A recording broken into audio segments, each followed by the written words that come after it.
I started coming here as a kid. I came here at 21 months old. My parents were balloonists. They built their first balloon in the 90s. You know, some families have boats, some families have classic cars or whatever. We had a balloon in the garage that we would take out, go to festivals and have fun with. I didn't even intend to become a pilot. I was just here to kind of help out and like hang out with the art stuff. But when you're hanging out with Brian Boland, it becomes with an education of like how to build tree houses and ride steamboats, and of course how to build and fly hot air balloons. Good morning. So I started with balloons, and then I matriculated to flying commercial airplanes, which are like very rigid, structured, like you know when you're going to take off, you know where you're going to land. On the flip side, you have balloons where it's just like, I don't know, we're flying with the wind. We're going to fly over here, we're going to fly over there. It's a little bit more whimsical and freeing. This was kind of a special day. We had two new hot air balloons that just came off the sewing machine, inflated out there for adjustments. I want to reinforce it, and I don't trust the threaded rod. I've only flown it on one flight.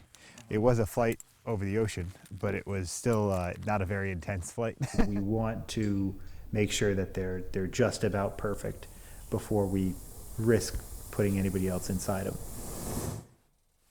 All right, I got those on the wrong side. No worries. Calm day like today, you'll be all right. Don't do it again. We've touched on Brian a little bit. I'm not sure if you want to talk to kind of what it's been like, you know, in the absence of Brian. I always say like life became more predictable with Brian gone. We didn't think alike, and I don't think many people did think the way that Brian thought. And I miss that a lot. Like I miss coming up here and being like, what is he into now? Like, you know, the place is messier than ever, and he's started this other project with this other project undone, and you know, and I miss that.